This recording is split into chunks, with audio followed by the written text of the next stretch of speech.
Alors cet exercice, c'est le suivant. Alors vous allez voir qu'aujourd'hui, si on parle de géolocalisation, vous allez voir que le problème que j'utilise pour modéliser cette géolocalisation, ça fait nettement plus médiéval. Imaginez que que vous avez un chevalier qui doit se rendre jusqu'à un château. Et le problème, c'est que le chevalier ne connaît pas particulièrement la route. Il sait le chemin à emprunter, mais il ne sait pas à quelle distance il se trouve du château.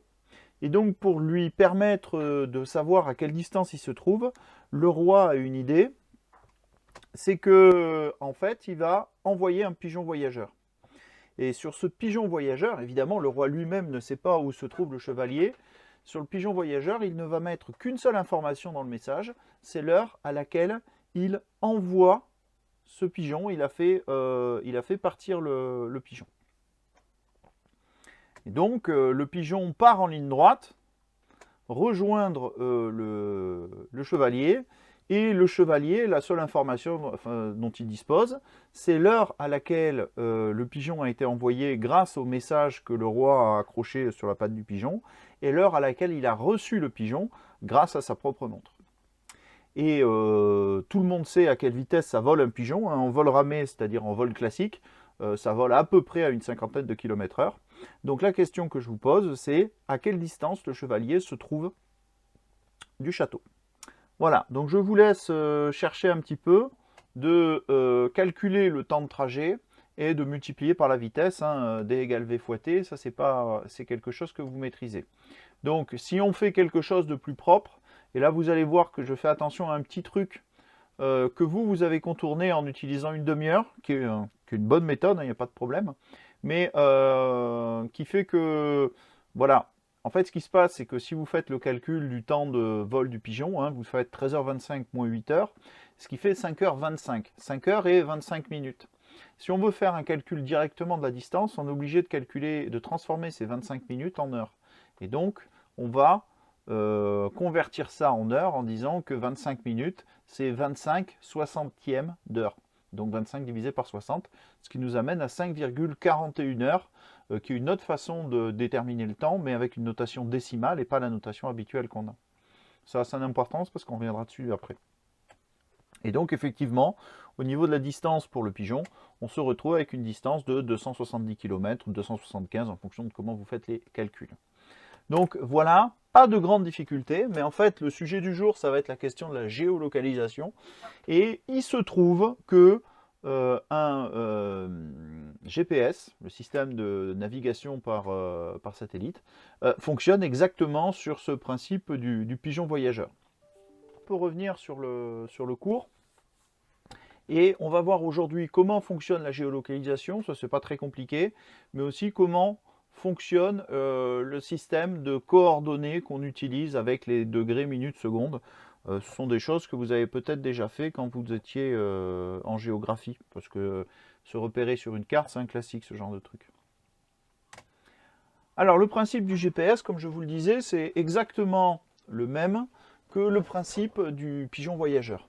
Si ce n'est que la position des différents objets change, c'est-à-dire que vous êtes maintenant le chevalier, vous êtes quelque part sur la Terre, si ce n'est que vous avez plusieurs châteaux qui sont dans le ciel, à des endroits que vous connaissez parfaitement, et donc ces châteaux vont vous envoyer tous des pigeons voyageurs, avec à l'intérieur l'heure à laquelle le pigeon a été envoyé. Alors évidemment, chaque château vous envoie un pigeon, et à partir du pigeon, vous êtes capable, comme dans l'exercice précédent, de déterminer la distance à laquelle vous vous trouvez de chaque château. Donc pour le premier, eh ben, vous avez calculé une distance, donc on disait de 270 km. Donc vous ne savez pas où vous êtes sur Terre, mais vous savez que vous êtes à une distance de 270 km de ce premier château. Vous avez reçu un autre pigeon voyageur du deuxième château, et donc vous êtes capable de dire que vous êtes à une autre distance que, voilà, on va dire 500 km de ce château-là. Donc vous ne savez pas où vous êtes exactement sur la carte, mais vous êtes quelque part à 500 km du château, et là vous commencez à avoir quelque chose d'intéressant, c'est que vous avez deux cercles qui se croisent, et si vous êtes simultanément à 270 km du premier château et à 300 km par exemple du deuxième, eh ben, vous êtes forcément à l'intersection de deux cercles, de rayons 270 km pour le premier château et de rayons de 300 km pour le deuxième château. Donc si on avait une carte plane avec simplement des positions de château, deux positions comme ça seraient presque suffisantes. En réalité, ce n'est pas le cas, puisque ces deux cercles se croisent en deux points, et donc vous auriez deux positions possibles. C'est la raison pour laquelle on utilise un troisième point qui nous permet de trouver l'intersection à laquelle vous vous trouvez effectivement. Et c'est comme ça que fonctionne le GPS, à la seule différence que bien sûr, à l'heure actuelle, on a un schéma un petit peu différent. C'est-à-dire que les châteaux de l'exercice d'introduction sont remplacés par les satellites GPS qui sont autour de nous et qui ne font que nous envoyer l'heure à laquelle le message part de chez eux. Vous êtes quelque part à la surface de la Terre et c'est votre téléphone portable qui se charge de faire le calcul de la différence entre l'heure à laquelle le message a été envoyé, l'heure à laquelle il a reçu le message de chacun des satellites et de calculer la distance à laquelle il se trouve de chacun des satellites. Une fois qu'il a calculé cette distance, c'est lui encore qui va chercher l'intersection des différents points pour déterminer la position à laquelle il se trouve à la surface de la Terre. Et ça, c'est le principe du GPS. C'est-à-dire que vous avez une constellation de satellites, c'est-à-dire plein de satellites tout autour de la Terre, qui ne sont que des horloges parlantes. C'est-à-dire qu'à période régulière, elles envoient un message, et dans ce message, il n'y a que deux informations, qui elle est, parce que évidemment, il faut que votre téléphone sache le message, qui c'est qui l'a envoyé, donc il va un message qui va identifier le satellite qui a envoyé le message, et l'heure qu'avait le satellite au moment où le message a été envoyé. Et c'est votre téléphone qui, à partir de ces différents messages, va déterminer la distance à laquelle il se trouve des différents satellites qui captent. Et l'avantage de ce système-là, c'est que vous avez des tables extrêmement précises qui indiquent à votre téléphone à quel endroit, précisément dans l'espace, se trouve chaque satellite à chaque instant donné. Et à partir de là, il est capable de remonter jusqu'à sa propre position. Et à partir de cette information-là, on voit déjà qu'il y a une conception qui est très classique dans les séries et dans les films sur le fonctionnement du GPS. C'est que... Non, ça je l'ai déjà dit. Ça aussi. C'est que vous avez toujours la personne qui vous dit « ça y est, on a identifié le signal de son GPS, on est capable de dire où la personne se trouve, elle est ici à tel instant parce qu'on a eu le signal du GPS ». Sauf qu'en fait, ça ne marche pas du tout comme ça. C'est-à-dire qu'un récepteur GPS ne fait que recevoir des informations. À aucun moment, il n'en envoie. Les satellites GPS ne sont pas faits pour recevoir des informations, simplement pour en envoyer. Et du coup, personne ne peut savoir où vous vous trouvez quand vous faites une mesure de votre position par GPS. Ce n'est pas le GPS qui va donner cette position, ça va être éventuellement votre téléphone ou un système de tracking qui va récupérer la position GPS, qui va faire le calcul et qui va volontairement la réenvoyer vers une source parce que ce système il est prévu pour. Mais sinon, il n'y a strictement aucune raison qu'un récepteur GPS envoie la position. Ce qui veut dire qu'à aucun moment, votre système ou qui que ce soit est capable de savoir où vous vous trouvez, à moins que vous ayez choisi de le préciser. Et ces informations-là font partie du package vie privée que vous avez dans votre téléphone portable, avec partage de la localisation, qui est systématiquement demandé quand c'est un site internet qui vous sollicite pour la récupérer, et qui va être éventuellement activé aussi quand vous avez le système de repérage de votre téléphone. Vous savez, si vous l'avez perdu ou si vous vous l'êtes fait voler, il faut activer ce service de localisation avant de vous le faire voler, parce que sinon on part du principe que c'est quelqu'un de potentiellement mal intentionné qui essaie de l'activer à votre insu. Donc du coup, par défaut, ce système-là n'est pas accessible, mais ce n'est pas le GPS qui le donne, c'est vraiment le téléphone qui envoie volontairement sa position.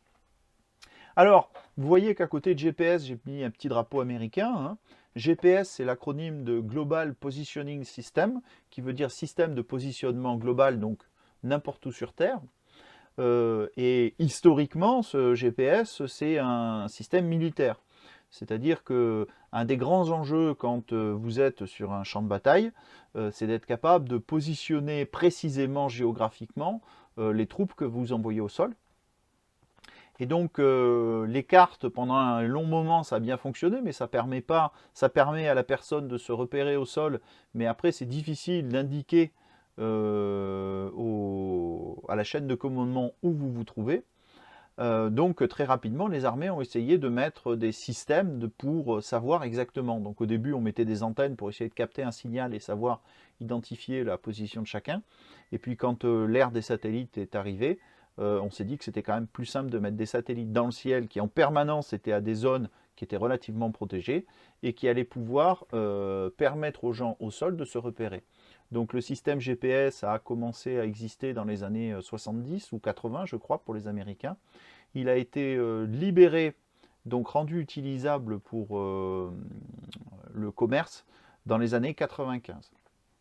Et évidemment, comme il y a des enjeux de souveraineté avec un système qui serait purement américain, vous avez d'autres systèmes que le GPS qui existe, notamment pour les Européens et les Russes. Et par exemple, des grandes alternatives au système GPS, c'est le système GLONASS. Et si vous regardez les caractéristiques des téléphones portables récents, généralement sur les capacités GPS, vous avez compatibilité GPS et GLONASS. Le système GLONASS est indiqué. L'Europe a mis en place son propre système GPS qui s'appelle Galileo. Alors il a eu un peu de mal à se mettre en place parce qu'il y a eu beaucoup de négociations. Mais il est actif depuis 5 ou 6 ans, je crois. Les Chinois ont leur propre système de géolocalisation qui s'appelle Baidu.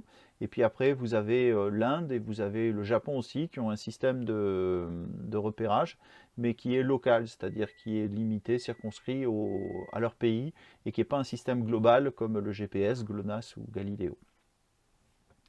Donc voilà pour le fonctionnement et pour la petite histoire. Maintenant, où est-ce qu'ils se trouvent ces satellites? Parce qu'ils ne se trouvent pas n'importe où dans l'espace. Quand on parle d'espace, justement, avec l'actualité, vous savez peut-être que là, il y a Thomas Pesquet qui est remonté dans la Station Spatiale Internationale. Ça peut être intéressant de savoir où est-ce qu'il y a des satellites autour de la Terre. Alors des satellites, il y en a plusieurs.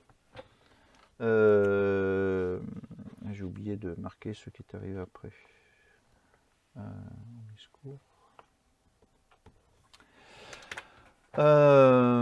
Donc vous avez plusieurs orbites, plusieurs distances auxquelles on va placer les satellites. Et par exemple, la Station Spatiale Internationale, sur ce schéma-là, elle est ici, c'est ISS, International Space Station.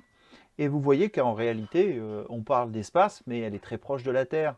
Elle est à 400 km d'altitude, je crois. Donc c'est très très proche, 400 à 800 km. Donc c'est très proche de la surface de la Terre en réalité. Voilà. Alors ce graphique, comment il marche? Vous avez 4 informations sur ce graphique en réalité. La première, c'est l'altitude. C'est l'axe de droite. Et donc l'altitude, c'est la distance à laquelle va se trouver le satellite par rapport au sol. Donc elle est graduée, que ce soit en haut en kilomètres ou en bas en miles. Bon, nous, ce qui nous intéresse, c'est les kilomètres, évidemment. Et vous voyez, ça monte très vite, 10 000, 20 000, 30 000. Donc l'ISS, qui est entre 400 et 800 km d'altitude, vous voyez qu'elle est dans la première graduation. Vous avez la deuxième information qui est ici, qui parle de rayon de l'orbite. Alors quand on parle de rayon de l'orbite, on ne parle plus par rapport de distance par rapport au sol, mais par rapport au centre de la Terre. Donc c'est la même chose que cet axe-là, sauf que vous rajoutez 6370 km qui correspond au rayon de la Terre. Vous avez en vertical la période orbitale, c'est-à-dire le temps que va mettre le satellite pour faire le tour de la Terre. Et en fait, il se trouve que cette période orbitale, ça vous serez capable de le calculer si vous allez en spé physique jusqu'en terminale. Cette période orbitale dépend uniquement de la distance à laquelle vous vous trouvez du sol. C'est-à-dire que vous ne pouvez pas vous trouver par exemple à cette position-là, celle du GLONASS, et faire le tour de la Terre en moins de 10 heures ou en plus de 15 heures. Si vous faites ça, vous allez automatiquement vous retrouver sur des orbites un petit peu plus éloignées, sauf à utiliser du kérosène en permanence pour vous replacer sur la bonne position. Mais les satellites, vous savez qu'à partir du moment où ils sont placés en orbite, ils n'utilisent plus de moteur. Voilà. Et en dessous, là, vous avez la vitesse à laquelle ils se déplacent par rapport au sol. Voilà, là aussi, plus vous êtes proche du sol et plus vous vous déplacez vite. Mais ça n'a pas vraiment d'importance pour nous. Ce qu'il faut voir, c'est que l'ISS est très proche du sol. Le système GPS a plusieurs orbites différentes, mais grosso modo, il est aux alentours de 20 000 à 25 000 km d'altitude. Et encore plus loin, vous avez une dernière orbite qui est intéressante, mais pas pour le GPS, qui s'appelle l'orbite géostationnaire, et qui a une particularité, c'est que si vous regardez le graphique, vous voyez que 21, 22, 23, 24, vous êtes à un tour de la Terre en 24 heures. Et l'intérêt de cette orbite géostationnaire, c'est que si votre satellite tourne à la même vitesse que ce que la Terre tourne sur elle-même, eh ben, votre satellite semble immobile dans le ciel pour un observateur qui est posé sur le bord de la Terre. Ça a un intérêt évident dans le cas de la télévision par satellite. C'est la raison pour laquelle, une fois que vous avez installé la parabole et que vous l'avez orientée en direction du ciel, vous n'avez plus besoin de la bouger, puisqu'en réalité, le satellite qui vous diffuse la télé par satellite est toujours à la même position dans le ciel par rapport à la parabole. Donc elle n'a pas besoin de bouger. C'est la raison d'être de ces orbites géostationnaires. Maintenant, avec le choix technologique d'avoir mis des satellites à cet endroit-là de la Terre, ça veut dire que les satellites vont bouger par rapport au sol. Et donc, ce ne seront pas toujours les mêmes satellites qui seront visibles, hein, dont on va pouvoir recevoir le signal sur votre récepteur satellite. En réalité, au niveau du schéma, on a plutôt quelque chose comme ça. Ça, c'est la représentation que j'ai récupérée sur Wikipédia. Vous êtes le point bleu à la surface de la Terre, ici. En noir, vous avez les satellites que votre téléphone est capable de capter. Et en rouge, vous avez les satellites qui sont invisibles pour lui, puisqu'en dehors de la ligne d'horizon, et qu'il ne peut pas utiliser. Et vous voyez qu'au fur et à mesure de la journée, il y a des satellites qui étaient rouges qui passent en noir, et des satellites noirs qui passent en rouge, donc qui ne sont plus captés. Et en réalité, hein, pour augmenter la précision de votre mesure, 3 satellites, c'est l'extrême minimum pour réussir à placer une position, mais plus vous allez recevoir de signaux GPS, et évidemment, plus votre résultat sera précis. Et donc, en réalité, vous avez la possibilité de capter en simultané 5 à 6 satellites si vous êtes en champ vraiment libre et dans des bonnes conditions. Vous avez certains logiciels qui sont capables de vous l'indiquer. En tête, j'en ai pas comme ça, mais voilà, votre téléphone est capable de vous dire, il faut juste savoir où chercher les bonnes informations, combien de signaux GPS il capte en permanence.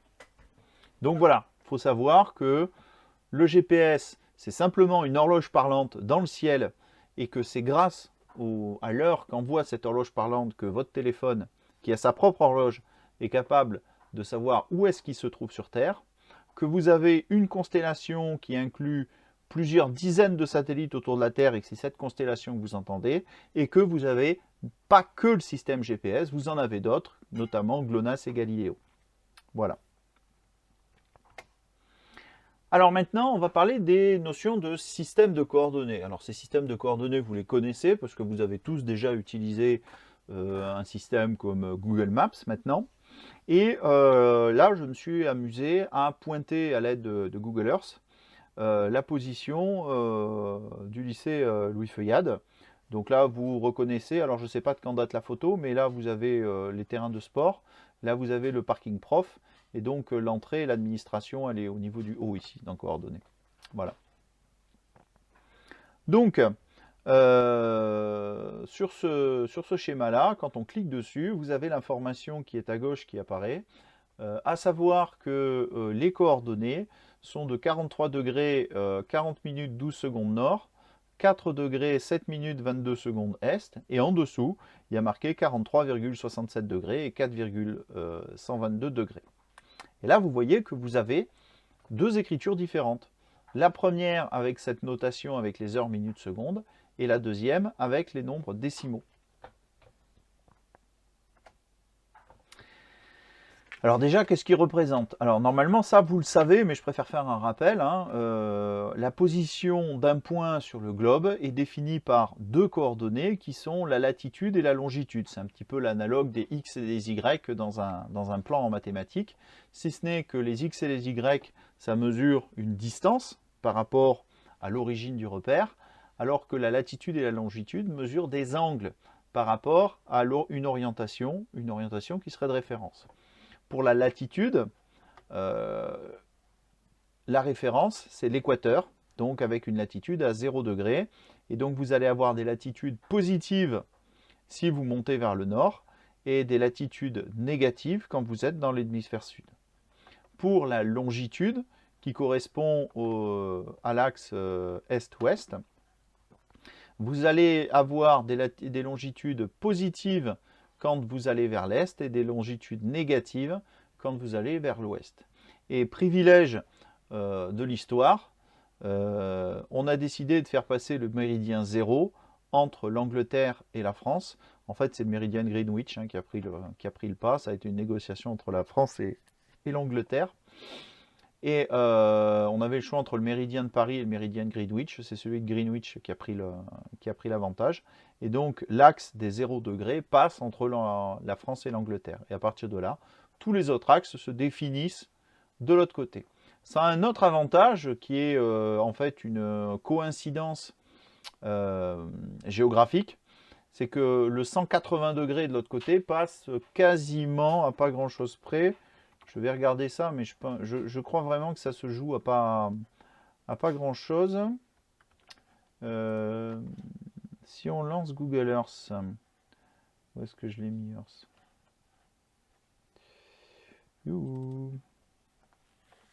Si on lance Google Earth, l'axe 180 degrés passe à un endroit particulier. En fait, il passe quasiment entre l'extrémité de l'Alaska et voilà, les 180 degrés. On est quasiment de l'autre côté du globe, à un endroit où il n'y a pas grand monde et où ça ne va pas gêner beaucoup de monde d'avoir le 180 degrés. Voilà, donc là 179, 178, voilà, 179. Regardez, en bas à droite, alors c'est difficile à voir partage d'écran, surtout que j'ai peut-être la caméra dessus, mais c'est surtout j'ai une résolution d'écran supérieure à la vôtre. L'axe des 180 degrés, donc la séparation entre le moins 180 et le plus 180 passe à peu près par là. J'ai la longitude, on la voit en bas ici, vous voyez le signe qui change peut-être, vous voyez, ça dépend sur quel écran vous regardez, mais vous avez un changement de signe ici, ce qui fait que en fait, le découpage passe dans du vide de l'autre côté. Et ça a une importance puisqu'évidemment, une personne qui regarde depuis l'Alaska en direction de la Russie ici, au niveau du fuseau horaire de changement d'heure, regarde juste pas le même jour. Entre ici et ici, vous avez un jour de décalage. Là, vous êtes un jour en avance et là, vous êtes un jour en retard. Donc, le choix du méridien 0 entre les deux a son avantage. Bon, on revient sur la présentation. Donc normalement, vous êtes capable de placer un point à partir de ces coordonnées, mais ça n'a pas d'importance. Nous, ce à quoi on va s'intéresser maintenant, ça va être de comment est-ce qu'on passe de ce système-là de coordonnées à celui-là.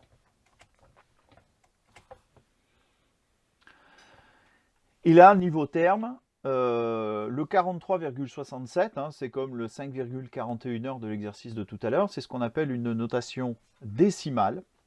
Tandis que la notation avec les degrés, minutes, secondes, c'est ce qu'on appelle une notation sexagésimale. Donc c'est pas très facile à prononcer. Mais voilà. Alors ce choix-là a été fait simplement parce que c'est beaucoup plus facile de diviser 60 que de diviser 100. Et du coup, c'est facile de trouver des quarts, des tiers, des cinquièmes, des dixièmes, des douzièmes, de soixantièmes de quelque chose. que de centièmes de quelque chose comme dans la notation décimale. C'est la raison pour laquelle on utilise ce système-là, qui était plus facile à calculer pour les navigateurs. Mais maintenant, nous qui avons un système de calcul numérique à disposition en permanence, c'est quand même beaucoup moins pratique. J'ai un doute d'un coup. Non. Bon. Voilà. Le problème, c'est qu'il va falloir que vous soyez capable de passer de l'une à l'autre notation par le calcul dans un premier temps. Et pour faire ça, eh ben, il faut réfléchir parce qu'il y a une conversion qui est facile. Passer de la notation sexagésimale à la notation décimale, c'est facile, hein, il suffit de faire ça. Si vous avez une position qui vaut x degrés, y minutes, z secondes, eh ben, la notation décimale, ça va être x plus y sur 60 plus z sur 3600. Donc ça, c'est facile. Par contre, de passer de la notation décimale à la sexagésimale, c'est beaucoup moins facile. Là, j'ai écrit la formule qu'il faudrait pouvoir suivre si on devait écrire une formule. Le E de quelque chose qui est marqué, ça veut dire partie entière. Ça veut dire que si vous avez 60,5, E de 60,5, c'est 60. Donc voilà ce que ça donnerait en notation sexagésimale. Vous voyez que c'est pas simple à comprendre et que je comprends tout à fait que quand vous voyez ça, vous ayez envie de vous enfuir ou de vous cacher sous votre couette si vous êtes toujours dans votre lit. Mais on va faire un exo pour essayer de voir comment est-ce que ça fonctionne. On va essayer de convertir les différentes coordonnées que je vous ai indiquées ici. Donc dans un premier temps, essayer de convertir les coordonnées de la pyramide de Khéops qui sont en coordonnées sexagésimales vers les coordonnées décimales. Ensuite, convertir les coordonnées de ce point-là en coordonnées sexagésimales. Et si vous avez eu le temps de le faire pendant que je corrige, vous pouvez vous amuser à aller faire un tour sur Google Earth pour essayer de voir à quoi correspondent ces coordonnées. Bon, alors, pour faire ça, je vais basculer sur un tableau blanc de façon à noter les valeurs. Bon, donc, j'ai la première coordonnée, c'est 29 degrés, 58 minutes et 44,6 secondes. Donc, pour le convertir en coordonnées décimales, eh ben, il me suffit juste de faire 29 plus 58 sur 60 plus 44,6 sur 3600. Et donc, au niveau de la coordonnée derrière, j'arrive avec la calculatrice. Donc 29 plus 58 sur 60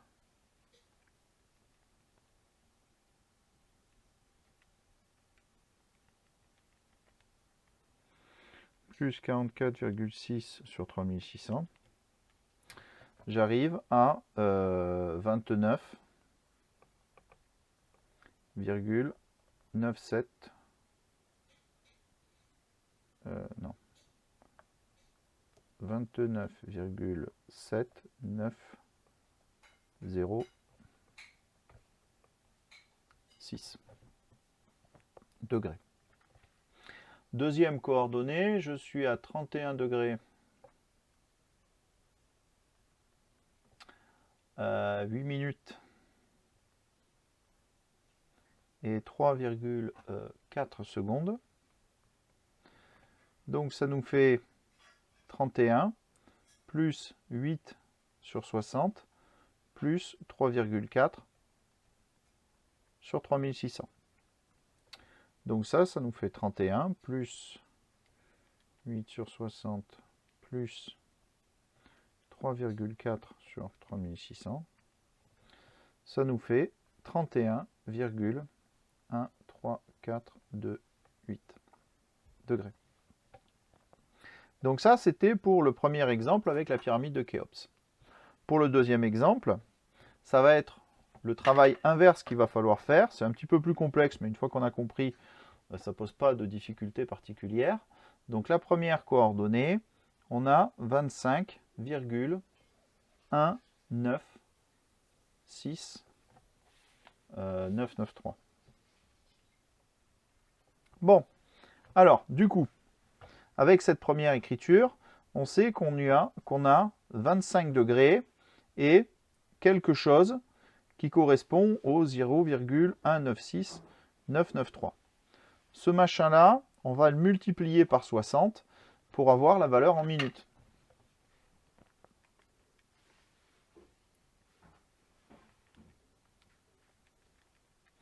Et ça fait 11,81958 minutes. Donc maintenant, ce 11-là, on va pouvoir le mettre là pour dire que ça fait 11 minutes. Et ce 0,81958, ce sont les secondes qui restent.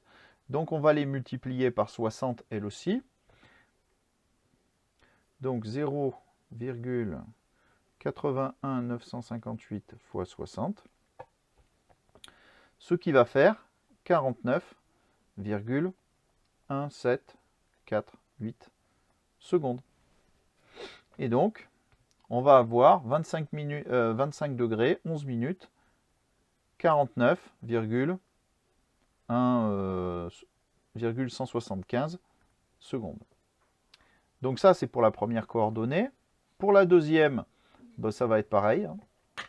On a 55,27.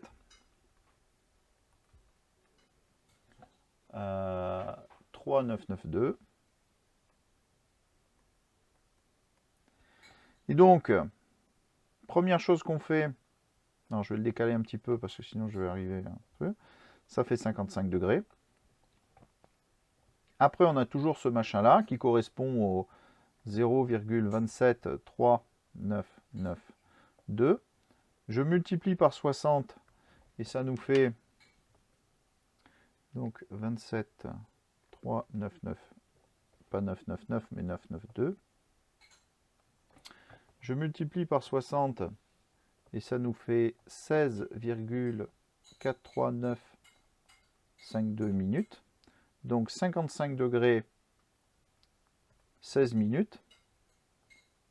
Ce machin-là, on a 0,43952 que je vais encore multiplier par 60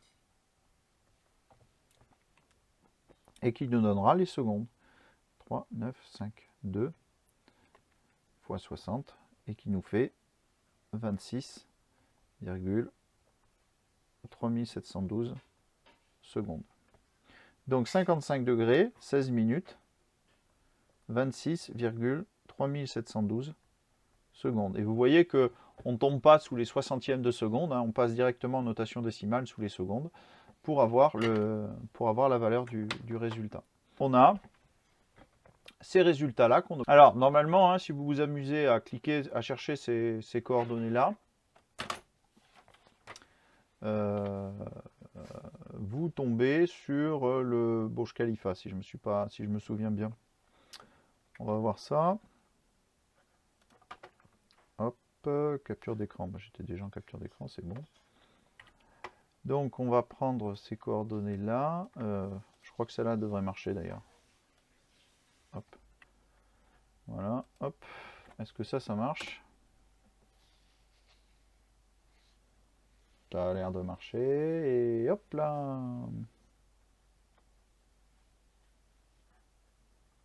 Voilà.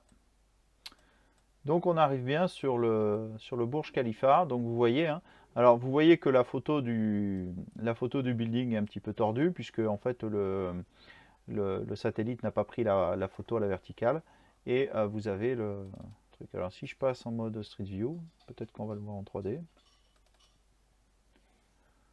À moins que là. Et non. Tiens, c'est rigolo, il l'a pas fait. Bon, enfin voilà. Donc maintenant, vous allez faire le même travail, mais avec deux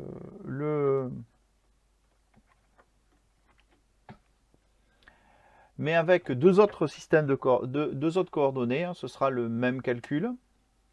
La position de la tour Eiffel en degrés décimaux et que vous allez convertir en degrés décimaux et la position de ce point-là que vous allez essayer de convertir en coordonnées sexagésimales de façon à pouvoir après chercher éventuellement dans Google Street View, parce que là j'ai vérifié le point commun qu'a cette position avec Lunel.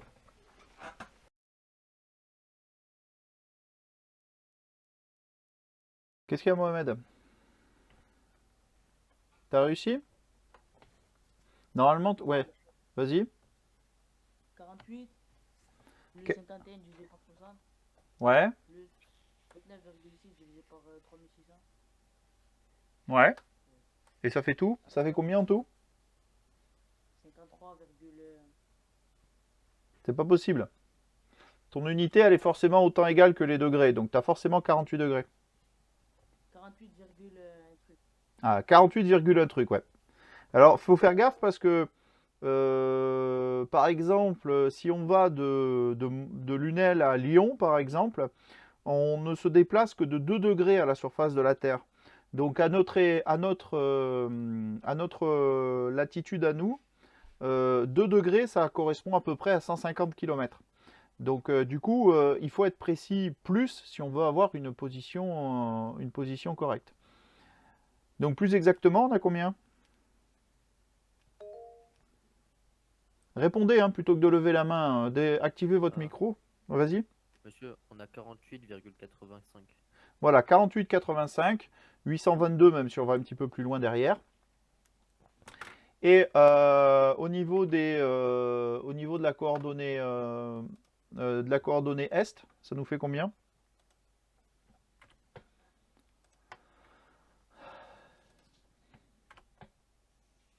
Alors ici, si je crie, hop, je vais passer en 24 pour que ce soit plus visible pour vous. Mais on a 48,858 de 2. Nord. On a 2, Ouais. 2,29. 2,29, 4694, même. Est. Et il y a plein de 4 après. Voilà. Bon, après, on a les arrondis hein, qui font qu'à cause de diviser par 3600, ça tombe pas juste. Mais au niveau de la précision, ici, avec ces virgules-là, normalement, vous devriez pouvoir retomber sur la position de la tour Eiffel de façon correcte. Donc, une fois que vous avez fait la conversion, ce que vous pouvez faire, c'est aller faire un tour dans Google Earth pour essayer de voir si, effectivement, on arrive à tomber là-dessus. Alors, degré. Et si je remets degré ici, est-ce qu'il comprend ou pas? Il comprend pas. Donc là, vous voyez qu'il est complètement en train de se tromper. Alors, où est-ce qu'il m'amène là? Ah si, ah, ça y est, il est là.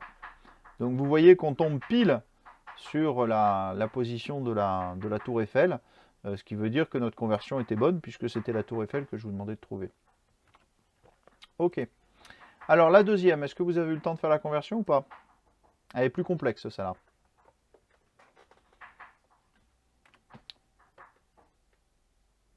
Non? Alors au niveau de la conversion, pareil. Il y en a qui l'ont? Ah ouais, monsieur, j'ai pas trop compris. Alors, ce qu'il faut faire. Je suis en train de le faire, monsieur. D'accord. Bah, je vous laisse encore 2-3 minutes pour chercher.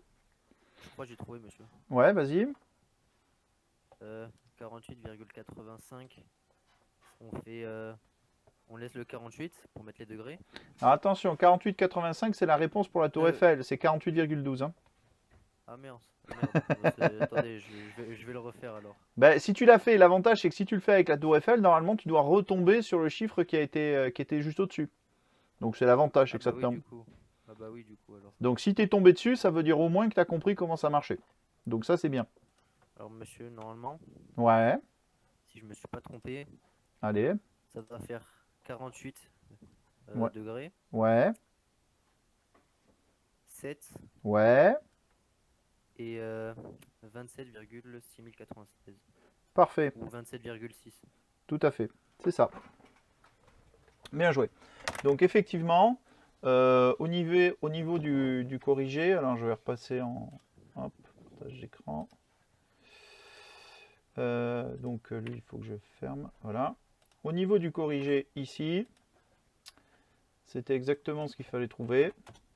Au niveau de la valeur, c'est 48 degrés, 7 minutes et 27,6096 secondes. Et puis après, bon, vous avez toujours des virgules.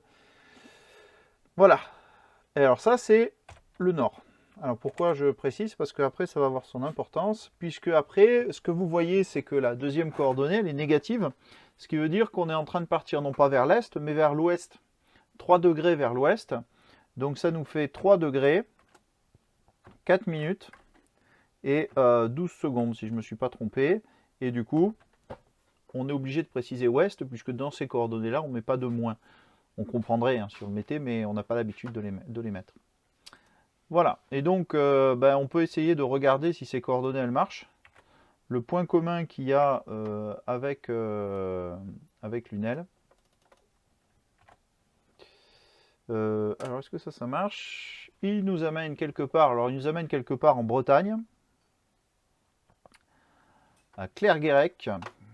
Et dans cette riante petite commune, vous avez une place. Et sur cette place, vous avez une statue qui devrait vous parler un petit peu si vous la reconnaissez. Tu vois, non, je peux pas zoomer dessus. Je vais tricher. Le stream il est pas assez de bonne qualité, monsieur. Ah, tu vas voir. Mais attention, on va faire les experts. Donc je vais faire une capture d'écran que je vais lancer dans mon logiciel de retraitement d'image. Mais je pense que vous commencez déjà peut-être à reconnaître... Oh là que c'est moche. C'est une bouillie de pixels. Est-ce que vous arrivez à deviner ce que c'est? La statue de la liberté. Eh bien sûr, c'est la Ah ouais, statue. statue de la liberté. Voilà, vous avez, je crois que c'est une petite dizaine de villages et de villes en France qui ont qui ont des moules de la Statue de la Liberté. Et pour celle-là, alors je ne sais pas trop pour celle de Lunel, mais pour celle-là, elle est 10 ans plus vieille que la Statue de la Liberté américaine, puisque c'est un des moules de préparation qu'a fait Bartholdi pour faire la Statue de la Liberté. Donc voilà. Alors, on va s'arrêter au niveau du cours. Là, on a fini pour le cours maintenant.